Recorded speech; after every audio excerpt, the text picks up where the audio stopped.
नमस्कार प्रेक्षकांनो, स्वागत आहे तुमचं. आज आपण ठरलं तर मग या मालिकेचे रिव्ह्यू ऐकत आहोत. तर प्रेक्षकांनो, अर्जुन आणि सायली हे रविराज यांच्या घरी पोहोचतात. आजचा भाग खूप इंटरेस्टिंग दाखवला आहे त्यांनी. सुरुवातीला आपण बघतो की अर्जुन निघालेला असतो रविराजांकडे आणि सायली येते आणि म्हणते, अहो निघालात, मी तर डब्बा पण नाही भरलाय. अर्जुन म्हणतो, नाही अगं, मला डब्बा देऊ नको, आज मी सिनियरकडे जाणार आहे. मला काम आहे सिनियरकडे आणि मग मी ऑफिसला प्रेक्षकांनो की अर्जुनला, तुम्ही थांबतात का, मलाही यायचे रविराज काकांकडे, आपण दोघे सोबतच जाऊया का. अर्जुन विचार करत असतो की सायलीला कुठे न्यावा आता. अर्जुन लगेच सायलीला म्हणतो, अगं बायको, तुला असं सडनली का जायचंय तिथे. सायली म्हणते, अहो बागेमध्ये दिसत नाहीये प्रिया आणि अश्विन भाऊजी, त्यांचा तंबू पण नाहीये आणि सामान पण नाहीये, इथे थारा नाही मिळत म्हटल्यानंतर कुठे जाणार आहे. रविराज काकांकडेच गेली असेल ती आणि तिथे जाऊन तमाशा करेल. आणि एक्झॅक्टली असंच झालेलं आहे की नाही प्रेक्षकांनो. तन्वी तिथे गेली आणि तमाशा केलेला आहे. प्रिया बघा प्रेक्षकांनो, सगळं प्रतिमा आत्यांवर लोटते आणि म्हणते की बाबा, आईनेच आम्हाला घरात घेतलं की, तिनेच मला आणि अश्विनला परवानगी दिली आहे तिथे राहण्याची. बघा प्रेक्षकांनो, रविराज खूप म्हणजे खूप संतापलेले असतात. बाबा, तन्वी म्हणते, बाबा आई म्हणाली की मी बोलेल तुमच्याशी, तसं बोलल्यानंतरच मी पाऊल ठेवलं घरामध्ये. बघा प्रेक्षकांनो, तन्वी किती खोटारडी आहेत बघा हा प्रेक्षकांनो. लगेच रविराज काका चिडून ओरडतात आणि म्हणतात, प्रतिमा हे खरं आहेत का प्रतिमा हे. आणि परत त्यांनी अर्जुन सायलीचा सीन दाखवलेला आहे. सायली म्हणते अर्जुनला, हे बघा, माझं काही लक्ष लागणार नाही घरामध्ये, चला ना आपण दोघेही जाऊयात तिकडे. अर्जुन म्हणतो की बायको, तू कुठे येत बसते तिकडे. अगं मी चाललोय ना तिथे, मी जातोय ना, ते काय परिस्थिती आहे सांगतो आणि करतो तुला अपडेट. इकडे सायली म्हणते, नाही हो नाही, स्वतःच्या आईच्या गोळ्या बदलणारी मुलगी आहे ती, नाही, तिला ना असं हलक्यात घेऊन बिलकुल चालणार नाहीये. प्रतिमा आत्या अस्वस्थ होतील आधीच तिला बघून, आणि माझंही लक्ष लागणार नाही. चला बरं आपण दोघे निघूयात. आता प्रेक्षकांनो, सायलीने तिची पर्स घेतलीये आणि निघालीये ती. आता अर्जुन विचार करतो की सायली माझ्या सोबत असल्यावर मी तन्वीच्या खोलीची तपासणी कशी करू, काय करू आता. सायली विचारते, अहो चला ना, काय विचार करत बसला इथे, माझा जीव आधीच वर खाली होतोय, चला ना. अर्जुन म्हणतो, बरं चला. आता त्यांनी परत रविराज यांच्या घरचा सीन दाखवलेला आहे प्रेक्षकांनो. रविराज खूप चिडतात प्रेक्षकांनो आणि म्हणतात, अगं प्रतिमा, तुला कळतं का, हीच ती मुलगी होती ना आणि हिनेच तुला चुकीच्या गोळ्या दिल्या, हिच्यामुळेच तुला भास होत होते, विसरलीस का तू हे सगळं. आता प्रेक्षकांनो, सुमन सांगायला जाते की अहो भाऊजी, ते तन्वीने ना. आता त्या रविराजांनी काही सुमनला बोलू दिलेलं नाहीये. ते म्हणतात, सुमन मध्ये मध्ये बोलू नकोस, मी तुझ्याशी बोलतोय ना का, मी प्रतिमाशी बोलतोय ना. प्रतिमा, उत्तर दे मला, तू हिला घरात राहण्याची परवानगी दिली आहेत का नाही. बघा प्रेक्षकांना, आता प्रतिमा त्या ऑलरेडी टेन्शन मध्ये असतात आणि त्या म्हणतात, अहो मी तिला घरात नव्हतं घेतलो, घरात पण हिने आपल्या घरासमोर स्वतःला जाळून घेण्याचा प्रयत्न केला हो, हे मी कसं बघत राहू शकले असते सांगा बरं. आता इकडे नागराज म्हणतो प्रेक्षकांनो की तन्वी चुकलीये हे आपल्या सगळ्यांना माहितीये, आपल्यामुळे तिचं बरं वाईट झालं तर लोक तोंडात शेण घालतील ना रे आपल्या. नागराजचं हे बोलणं ऐकल्यानंतर रविराज तर मात्र अजून चिडतात प्रेक्षकांनो. रविराज म्हणतात, अरे इनी तेव्हा त्या खुन्याची साथ दिली ना, तेव्हाच लोकांनी तोंडात शेण घातलंय आपल्या, अजून किती शेण घालायचं बाकी आहेत. हिने त्या खुन्याला साथ दिली ना, तेव्हा समाजामध्ये आपली अब्रू गेली रे नागराज. बघा प्रेक्षकांनो, प्रिया कशी बघते रविराजांकडे. रविराज म्हणतात की मी समाजाला घाबरून हिच्याशी संबंध तोडलेले नाहीयेत, ही आता मला माझ्या आयुष्यात नकोय म्हणजे नकोय. प्रतिमा आत्या म्हणतात, असं काय करतात, अहो असं कुठे आपल्या पोरीशी नातं तोडत असतात का. रविराज म्हणतात, पण मी तोडलायत ना, मी हिच्याशी नातं तोडलं आहे प्रतिमा. रविराज ना प्रेक्षकांनो त्यांच्या निर्णयावर अगदी ठाम आहेत. रविराज चिडता आणि म्हणतात, प्रतिमा, आत्ताच्या आत्ता या मुलीला ह्या घराबाहेर निघून जायला सांग. सांग म्हणलं ना, मी तुला काहीतरी विचारतोय, काहीतरी सांगतोय तुला प्रतिमा. तू तू या मुलीला घरामध्ये घेतलंयस, तूच या मुलीला आता घराबाहेर जायला सांग. ऐकू आलं ना तुला प्रतिमा, असं रविराज खडसावून प्रतिमा आत्यांना बोलतात ना प्रेक्षकांना. आता प्रतिमा आत्यांना प्रेक्षकांना खूप टेन्शन आहे, काय करावं. इकडे नवरा आणि तिकडे पोरगी, इकडे आण तिकडे विहीर, असं झालंय प्रेक्षकांनो प्रतिमा आत्यांचं. आता ही प्रिया केविलवाणे बघते बरं का प्रेक्षकांनो आत्याकडे, प्रतिमा आत्यांकडे. इकडे रविराज मात्र चिडचिड करतायत. आता प्रेक्षकांनो इथे महिपतला कळतं साक्षीने आत्महत्या करण्याचा प्रयत्न केला आहे. त्याला इथे बहुतेक बोलावणं आलं असावं. महिपत केविलवाणा आता साक्षी जवळ बसतो बरं का प्रेक्षकांनो. तो म्हणतो, काय ग पोरी, हे काय कळलं ग मला? पोलीस म्हणत होते की तू जीव द्यायला निघालीस म्हणून. ओय साक्षी, खोटं आहे ना ग हे? अगं असं विचार नाही करायचा कधी, नाही ना करणार. साक्षी आता एकदम निराश होऊन म्हणत असते की काय करू आता मी. ती प्रिया आपल्या दोघांच्या थोबाडीत मारून कोर्टातून निघून गेलीये. तिच्या मनासारखं आयुष्य जगते ती प्रिया, पण मी मात्र इकडे जेलमध्ये सडते आहे. साक्षी शिक्रे, महिपत शिक्रेची मुलगी, तिच्या मनासारखं आयुष्य जगते ती प्रिया आणि मी इथं जेलमध्ये सडते. महिपत म्हणतो साक्षीला की असा धीर कसं सोडून चालेल पोरे. चल तर तो वकील म्हणालायत ना तुला सोडेल म्हणून. साक्षी आता गालातल्या गालात हसते आणि म्हणते की किती वेळा ऐकलंयत मी हे वाक्य. आता ह्या वाक्यावरांना हसूही येत नाही आणि रडूही येत नाही. माझ्या आयुष्यातलं सगळ्यात निरर्थक असं वाक्य आहेत. अण्णा म्हणतो, नाही ग पोरी, हे वाक्य खरं आहे ग. तू जर तुझ्या जीवाचं असं बरं वाईट केलं तर कसं होईल? तुझा बाप जिवंत राहील का पोरी? तू ना माझ्यावर हातावर हात ठेवून वचन दे बरं. असा जीव द्यायचा विचार नाही करणार तू कधी. चल दे बरं साक्षी मला वचन. साक्षी म्हणते, अण्णा जिवंत राहायचं मला एक तरी कारण सांगा, आहे का तुमच्याकडे कारण? महिपत म्हणतो, मी नाही का पोरी कारण? अगं तुझं तुझ्या बापावर प्रेम नाही का ग? साक्षी म्हणते की तुम्ही मला यातून सोडवणार नाहीयेत अण्णा, हे पण एक कारण आहेत ना. महिपत म्हणतो की जीव देणं हा प्रत्येक गोष्टीवरचा रस्ता आहेत का? सांग बरं मला. साक्षी उलट प्रश्न करते आणि म्हणते, दुसरा मार्ग आहेत का तुमच्याकडे अण्णा? सांगा बरं मला, आहे का दुसरा मार्ग? तर साक्षीच्या या प्रश्नावर अण्णा मात्र गप्प बसलेत हा प्रेक्षकांनो. पुन्हा त्यांनी रविराजांचा घरचा सीन दाखवलेला आहे. आता तिथे अर्जुन आणि सायली हे दोघेही पोहोचतात तेव्हा प्रतिमा आत्या असतात टेन्शनमध्ये.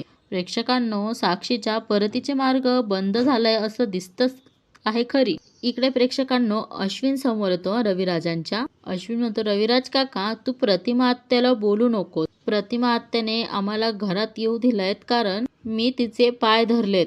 याच्यात प्रतिमा आत्याचा काही दोष नाहीयेत या सगळ्यामध्ये.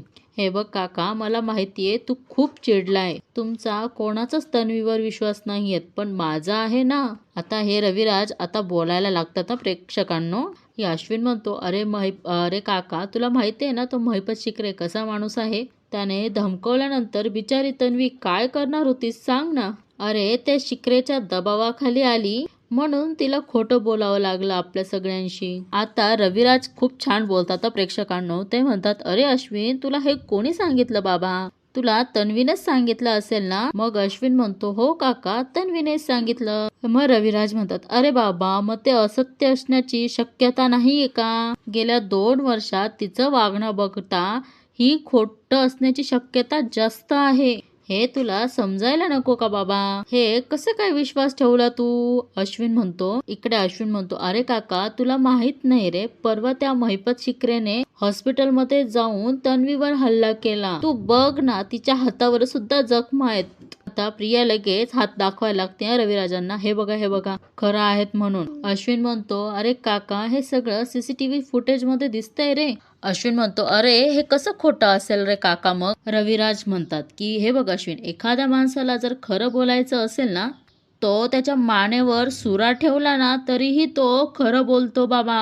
अरे तो महिपत शिक्रे हिला जर इतक्या धमक्या देत होता, हिने गेल्या 2 वर्षात मला एकदा तरी सांगितलं असतं की नाही? सांगितलं असतं ना. मग काय रे समजत नाही तुला अश्विन? आता नागराज मध्ये मध्ये बोलायला लागतो आणि म्हणतो, असं काय करतो रे दादा, ती घाबरली असेल म्हणून नसेल सांगितलं आपल्याला. आता ते रविराज त्याच्यावरही संतापतात आणि म्हणतात, नागराज, तू मध्ये मध्ये पडू नकोस, याच्यामध्ये तू पडायची गरज नाहीये. आता ही प्रियात मनात बडबड करते, काय फालतूगिरी चालली या किल्लेदारांची.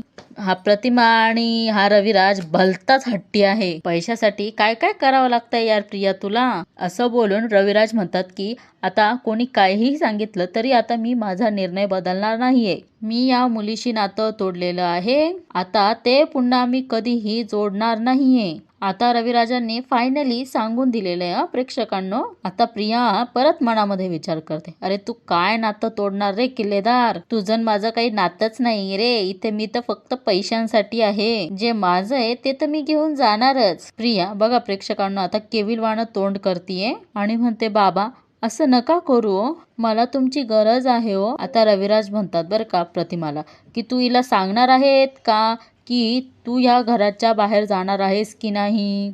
इकडे प्रतिमा आत्या काहीच बोलत नाही, पण तिकडे प्रिया मुद्दाम इमोशनल ब्लॅकमेल करते. बाबा बाबा ऐका ना माझं, मी माफी मागते तुमची. आता रविराज तिच्याकडे न बघताच बोलत असतात, प्रतिमा मी तुला विचारतोय, तू हिला जायला सांगणार आहेस का नाही. तर प्रतिमा आत्यांना खरं तर टेन्शन आलेलं असतं. त्या म्हणतात की अहो मी तिला जायला सांगितलं आणि तिने स्वतःचं काही बरं वाईट करून घेतलं तर आपण काय करायचं. अहो अहो काय करता असं, हा धोका आपण कसा पत्करायचा. अहो काही झालं तरी ती मुलगी आहे हो आपली. रविराज म्हणतात की मी तुला किती वेळेला सांगू प्रतिमा, ही माझी मुलगी नाहीये म्हणजे नाहीये. रविराज ठामपणे बोलतात, ही माझी मुलगी नाहीये प्रतिमा, तुला मी किती वेळा सांगितलं हिला घराच्या बाहेर काढते की नाही काढत. तुला जर आई असायची जबाबदारी पार पाडायची असेल ना, पाड, खुशाल पाड. तू मोकळी आहेस तुझे तू. हे घर जितकं माझं आहे ना तितकं तुझं पण आहे. मी माझी मतं बायकोवर लादणारा नवरा नाहीये प्रतिमा. आता इकडे रविराजांनी न बोलता संमती दर्शवली प्रेक्षकांना. आता ती किल्लेदारांच्या घरी राहू शकतेस. प्रियाला लक्षात येतं प्रेक्षकांना आणि ती खुश होते आणि म्हणते, बाबा बाबा मी इथे राहू शकतेस ना. आता रविराज एकही शब्द बोलत नाही आणि प्रिया हसायला लागते आणि म्हणते, थँक्यू बाबा थँक्यू. रविराज म्हणतात, हे बघ प्रतिमा, एक गोष्ट लक्षात ठेवायची, हा निर्णय तू घेतला आहेत ना, या निर्णयामुळे तुला आणि किंवा घरच्यांना कुठलाही त्रास झाला ना तर मी खपवून घेणार नाहीये. आता ते प्रियालाच धमकी देताय असं म्हणायला हरकत नाहीये. आता तन्वीकडून कुठलीही चूक होणार नाही याचं तोळ्यात तेल घालून लक्ष दे प्रतिमा. तुझ्या बाबतीत जर कुठले गंभीर परिणाम झालेत तर त्याची जबाबदारी फक्त तुझीच राहील आणि तुझीच असेल प्रतिमा, हे लक्षात ठेव. आता ह्या प्रियाने गोळ्या बदलल्या होतात म्हणून रविराज म्हणतायत प्रतिमाला. रविराज म्हणतात, तू मूर्खपणा केलायस या पोरीला घरात घेऊन. आता इकडे नागराज विचार करतो की शेवटी प्रियाने बाजी मारलीच. दादाने जी गोष्ट होऊ दिली नसती ती गोष्ट प्रियाने आगीचे लोळ घालून करून घेतलीच तर. आता नागराज मनातल्या मनात विचार करत असतो आणि इकडे सुमनला टेन्शन आलंय.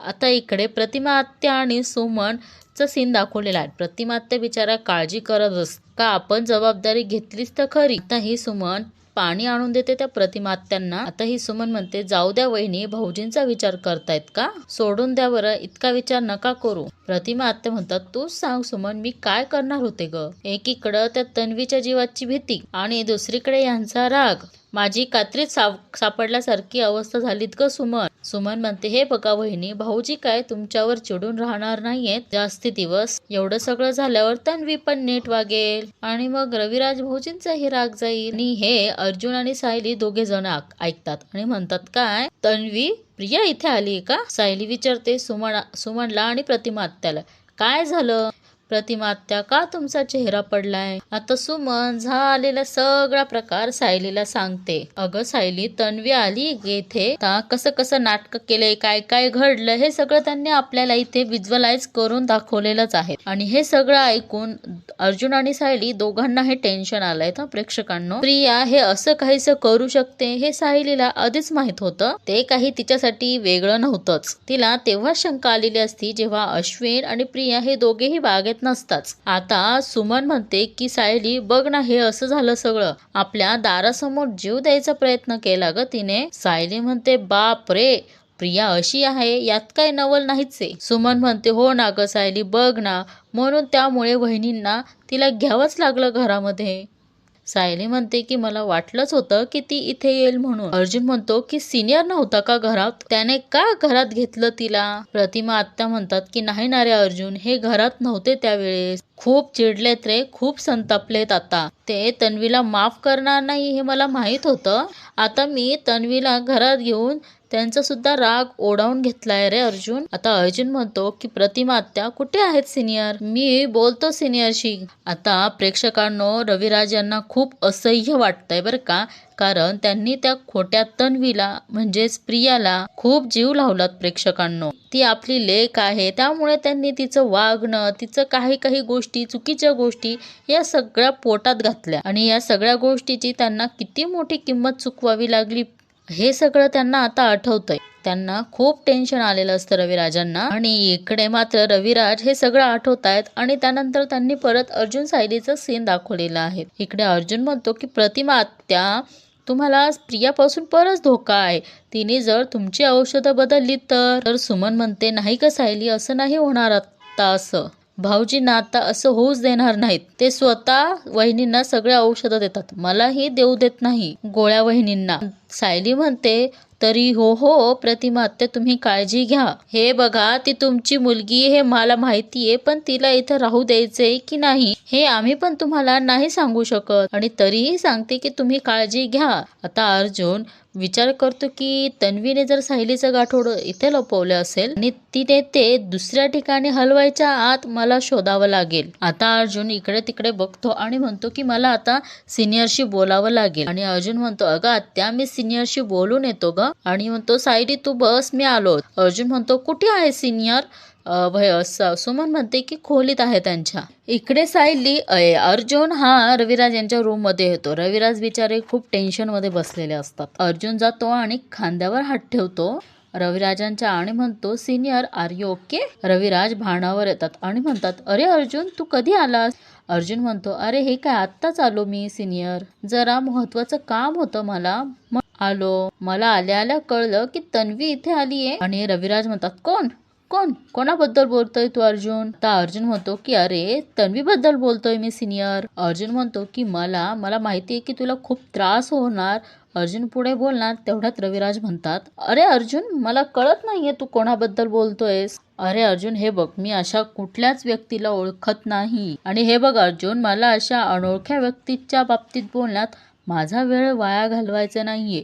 तू बोल कशाला आला होतास, तू म्हटलास ना काहीतरी काम होतं. अर्जुन म्हणतो नाही सिनियर राहू दे, मी कधीतरी डिस्कस करल या बाबतीत. रविराज म्हणतात ये बस आणि सांग मला की तू कामासाठी आला आणि असं कसं. आता रविराजांनी तन्वी घरात आहे की नाही असा संबंध तोडलेला आहे. रविराज म्हणतात अरे ए अर्जुन काहीतरी महत्वाचं आहे म्हणूनच आलास ना तू, सांग बरं मला काय काम होतं, बोल बोल. आणि अर्जुन म्हणतो काय ना सिनियर मी सायलीच्या आई वडिलांना शोधण्याचा प्रयत्न करतोय. आता हे ऐकल्यावर रविराजांना थोडंसं नवलच वाटलं प्रेक्षकांनो. अर्जुन म्हणतो की मधुभाऊ कोमात जाण्याआधी मला सांगून गेलेत सायलीचे आई बाबा जिवंत आहे. रविराज म्हणतात काय सायलीचे आई बाबा जिवंत आहे. अर्जुन म्हणतो हो अरे सिनियर. अर्जुन म्हणतो हो मला त्यामुळेच सगळा शोध घ्यायचा आहे. रविराज म्हणतात काही कळलं का तुला, कोण आहेत ते, काय आहे, कुठे राहतात. अर्जुन म्हणतो की काहीच कळलं नाहीये सिनियर